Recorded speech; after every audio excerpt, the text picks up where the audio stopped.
नमस्कार विद्यार्थी मित्रांनो, CID सहाय्यक दस्तऐवज परीक्षक या पोस्टसाठी ऑफिशियल एक्झामचा जो इंटरफेस आहे TCS पॅटर्न नुसार तुम्हाला तो ऑफिशियल वेबसाईटला बघायला भेटेल। आजच्या सेशनमध्ये आपण ऑफिशियल जो इंटरफेस आहे तो मी तुम्हाला स्क्रीनवरती दाखवणार आहे। तुम्ही जर बघितलं तर पेपर फर्स्ट मध्ये तुम्हाला माहिती आहे 4 सब्जेक्ट असतात, मराठी, इंग्रजी, सामान्य ज्ञान आणि बौद्धिक चाचणी। प्रत्येक याच्यावरती 15-15 क्वेश्चन असतात आणि प्रत्येक सेशन जो आहे तो 30 मार्काचा असतो। तुम्ही पेपर 1 जर बघितला तर पेपर 1 मध्ये जर तुम्हाला 45% पेक्षा जास्त गुण मिळाले तर तुम्ही पेपर 2 साठी एलिजिबल आहे। तुम्हाला जर CID ची परफेक्ट तयारी करायची असेल तर यासाठी एक स्पेशल बॅच अवेलेबल आहे। तुम्हाला जर बॅच जॉईन करायची असेल तर PDK अकॅडमी हे ॲप डाउनलोड करा। आता आपण ऑफिशियल इंटरफेस जो आहे तो बघणार आहे। जर तुम्हाला ऑफिशियल इंटरफेस पाहायचा आहे तर गुगलवर फक्त महा CID हे टाईप करायचं आणि सर्च करायचं। तुम्ही गुगलवर महा CID टाईप केलं तर तुम्हाला असं तिथं एक इंटरफेस दिसल। त्यामध्ये जे रिक्रुटमेंट आहे याच्यावरती तुम्ही काय करायचं, क्लिक करायचं। रिक्रुटमेंट वरती क्लिक केलं तर तुम्हाला जे पहिला एक नंबरचं जे नोटिफिकेशन आहे इथं जो व्ह्यू ऑप्शन आहे त्या व्ह्यू ऑप्शन वरती टिक करायचं। तुम्हाला इथे एक ऑफिशियल लिंक दिलेली आहे, ह्या लिंक वरती जर तुम्ही क्लिक केलं तर आपल्याला एक्झामचा जो इंटरफेस आहे तो दिसेल बघा। आता ह्या इंटरफेस मध्ये तुम्हाला 2 टॅब दिसते। ज्यावेळेस तुम्ही एक्झाम हॉलमध्ये जाता तुमच्या समोर कॉम्प्युटरची स्क्रीन असते, त्यावेळेस तुम्हाला इथं तुमचा ID आणि इथं काय फिल करायचा असतो, पासवर्ड। तुम्ही जर ID आणि पासवर्ड फिल केला आणि साइन इन केलं तर तुमची जी एक्झाम आहे ती ओपन होती। आता ही एक्झाम ओपन झाली त्यावेळेस आपल्याला इथं काय दिलेले असते, इन्स्ट्रक्शन दिलेले असते। हे जे इन्स्ट्रक्शन आहे हे तुम्ही प्रॉपर रीड करायचे असते। जर तुम्ही प्रॉपर इन्स्ट्रक्शन रीड केले नाही तर तुमच्या पेपरमध्ये काही मिस्टेक होऊ शकतात। तर आता मी तुम्हाला हे जे इन्स्ट्रक्शन आहे हे पेपरमध्ये रीड करून काही मिस्टेक होण्यापूर्वीच इथं तुम्हाला मी ते सगळं क्लिअर करून देणार आहे। तुम्ही जर 1 नंबरचं बघितलं तर तिथं तुम्हाला व्हाईट कलर दिसतो पहा। हा जो क्वेश्चनचा पॅलेट आहे याला कोणता कलर आहे, व्हाईट। जर व्हाईट कलर दिसला तर त्याचा अर्थ असा होतो तो क्वेश्चन अजून आपण व्हिजिट केलेला नाही।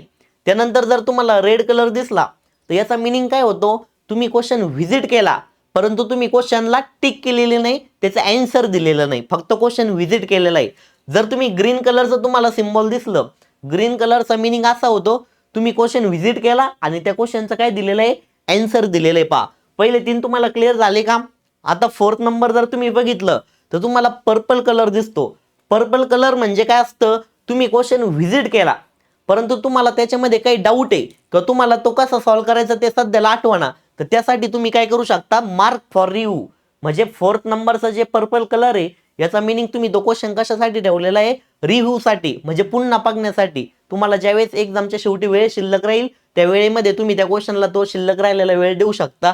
त्यानंतर जर तुम्ही 5th नंबरचा ऑप्शन बघितला त्यामध्ये पर्पल कलर आणि त्याच्यामध्ये कोणतं सिम्बॉल आहे, ग्रीन सिम्बॉल आहे। पर्पल कलरच्या आतमध्ये ग्रीन सिम्बॉल, त्याचा मीनिंग काय होतो, तुम्ही क्वेश्चनचा आन्सर दिलेला आहे परंतु तुम्ही शुअर नाहीये त्या क्वेश्चनचा आन्सर तेच आहे का, मग तुम्ही तो क्वेश्चन रिव्ह्यू साठी ठेवलेला आहे। रिव्ह्यू साठी का ठेवायचा, जर तुम्हाला एक्झामच्या शेवटी वेळ शिल्लक राहिला तर तुम्ही त्या क्वेश्चनला वेळ देऊन तो क्वेश्चन पुन्हा चांगल्या प्रकारे सॉल्व्ह करू शकता। आणि जर वेळ शिल्लक नाही राहिला तर तुम्ही जे आन्सर दिलेलं आहे ते आन्सर तुमचं काय होतं, ऑटो सबमिट होतं। मग एक लक्षात घ्या, ज्यावेळेस तुम्ही एक्झाम देणार आहे त्यावेळेस एक्झामच्या शेवटी तुमचा जो क्वेश्चनचा पॅलेट असतो त्या क्वेश्चनच्या पॅलेटवरती फक्त 2च दिसले पाहिजे। एक तर पूर्ण ग्रीन दिसलं पाहिजे किंवा पर्पल मध्ये काय दिसलं पाहिजे, ग्रीन दिसलं पाहिजे, तरच त्याचा अर्थ असा आहे तुम्ही ते आन्सर काय केलेलं आहे, सबमिट केलेलं आहे। जर व्हाईट दिसलं, रेड दिसलं किंवा फक्त पर्पल दिसलं तर याचा अर्थ तुम्ही त्या क्वेश्चनचा आन्सर दिलेलं नाही। आन्सर जर दिलं तर तिथं कोणता कलर येतो, ग्रीन कलर येतो। आता इथं पहा नेक्स्ट आहे, तुम्ही जर नेक्स्ट टॅब वरती गेले तिथं तुम्हाला एक्झामची इन्फॉर्मेशन दिलेली असते। हे सगळं व्यवस्थित रीड करायचं केअरफुली। त्याच्यामध्ये बघा आता तुम्ही इथं लँग्वेज सिलेक्ट करू शकता, कोणती लँग्वेज सिलेक्ट करायची। आणि इथं आहे शेवटी कन्फर्मेशन, इथं तुम्ही कन्फर्मेशन दिलं का I am ready to begin, म्हणजे एक्झामसाठी तुम्ही आता तयार आहात। तर आता आपण ह्या टॅब वरती क्लिक केलं का आपल्या एक्झामचा जो इंटरफेस आहे तो काय झालेला आहे, ओपन झालेला आहे। आपण बघितल्याप्रमाणे इथं तुम्हाला 4 पेपर आहे, मराठी, इंग्रजी, त्याच्यानंतर जनरल नॉलेज आणि इथं काय इंटेलेक्च्युअल टेस्ट। तर मग याच्यामध्ये आता पहा तुम्हाला एक क्वेश्चन दिला जातो आणि त्याचे किती ऑप्शन दिले जाते, 4 ऑप्शन दिले जाते। त्या 4 ऑप्शन पैकी सपोज आपण 2 नंबरचा ऑप्शन क्लिक केला, 2 नंबरचं उत्तर बरोबर आहे असं तुम्हाला वाटलं आणि इथं काय म्हणायचं, सेव्ह अँड नेक्स्ट म्हणायचं। मग पहा जो आपला पहिला क्वेश्चन आहे त्या पहिल्या क्वेश्चनला कोणता कलर आला, ग्रीन कलर आला, याचा अर्थ आपण त्या क्वेश्चनचा आन्सर दिलेला आहे। आता 2 नंबरचा प्रश्न ओपन झाला, इथं तुम्ही जर बघितलं तर 2 नंबरचा आन्सर काय आहे ते तुम्हाला माहिती नाही.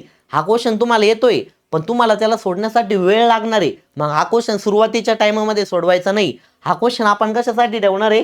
Mark for review. इथं तुम्हाला एक टॅब दिसतो हा मार्क फॉर रिव्ह्यू, आणि हा क्वेश्चन तुम्ही मार्क फॉर रिव्ह्यू साठी जर ठेवला तर याच्यावरती क्लिक करायचं. मग आता पहा तुम्ही हे जो मराठीचं सेशन आहे याच्यामध्ये आपण हा क्वेश्चन कशासाठी ठेवलेला आहे? Mark for review. म्हणजे आपण हा क्वेश्चन नंतर सोडणार आहे कारण त्याला वेळ लागतोय, सुरुवातीच्या सेशन मध्ये तो घ्यायचा नाही. आता आपण सेशन 2 वरती पोहोचलो, इंग्रजी. याच्यामध्ये क्वेश्चन दिलेला आहे. सपोज याचं पहिलं ऑप्शन करेक्ट आहे परंतु आपण त्या ऑप्शनला शुअर नाही का तेच आन्सर आहे का. जर आपल्याला यदा कदाचित टाइम शिल्लक राहिला तर आपल्याला कन्फर्म करायचं आहे का आपला आन्सर तेच आहे का. मग इथं जर तुम्ही मार्क फॉर रिव्ह्यू केलं, आन्सर दिलंय परंतु वेळ शिल्लक राहिला तर तुम्ही त्या आन्सरला आणखीन डिटेलमध्ये सॉल्व्ह करू शकता. तर मग इथं काय करायचं? मार्क फॉर रिव्ह्यू करायचं.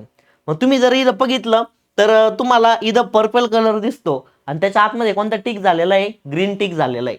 म्हणजे आन्सर तुम्ही दिलंय पण तुम्ही शुअर नाहीये. जर एक्झामच्या शेवटी वेळ शिल्लक राहिला तर तुम्ही काय करू शकता? ते परत कन्फर्मेशन करू शकता. जर इथं रेड कलर आला तर क्वेश्चन तुम्ही व्हिजिट केला परंतु सॉल्व्ह केलेला नाही. त्यानंतर आपण पुढे जाऊ. पुढच्या सेशन मध्ये पहा, इथं तुम्हाला व्हाईट कलर दिसतो. व्हाईट कलरचा अर्थ काय? हा क्वेश्चन तुम्ही अटेम्प्ट केलेला नाही. रेड कलरचा अर्थ काय? क्वेश्चन बघितला. ग्रीन कलरचा अर्थ काय? क्वेश्चन सबमिट केला. आणि पर्पल कलर असला तर तो कशासाठी ठेवलेला आहे? रिव्ह्यू साठी ठेवलेला आहे. तर आपली ही फक्त डेमो टेस्ट होती त्याच्यामुळे इथं तुम्हाला फक्त 1-2 क्वेश्चन दिसतील. ज्यावेळेस तुमची मेन एक्झाम असेल त्यावेळेस इथं तुम्हाला मराठीचे 15 क्वेश्चन दिसतील, इंग्रजीचे 15 दिसतील, जनरल नॉलेजचे 15 दिसतील आणि हे इंटेलेक्च्युअल टेस्टचे किती दिसतील? 15 क्वेश्चन दिसतील. समजला का तुम्हाला हा इंटरफेस? ओके. तर अशा पद्धतीनं तुमचा जो फायनल एक्झाम आहे त्याचा इंटरफेस असतो. आणि इथं सगळ्यात महत्त्वाचं तुम्हाला टाइम लेफ्ट दिलेला आहे. टाइम लेफ्ट म्हणजे काय? शिल्लक राहिलेला वेळ. तुमच्या एक्झामसाठी किती वेळ शिल्लक राहिला तो दिलेला आहे. किती टाइम झाला तो नाही दिलेला, किती शिल्लक राहिला तो टाइम दिलेला आहे. तर अशा पद्धतीनं तुमचा जो एक्झामचा ऑफिशियल इंटरफेस आहे हा CIDच्या वेबसाईटला आलेला आहे. तर ओके, सर्वांना सेशन आवडला असेल तर सर्वांनी चॅनलला लाईक, सबस्क्राईब आणि कमेंट करा. थँक्यू.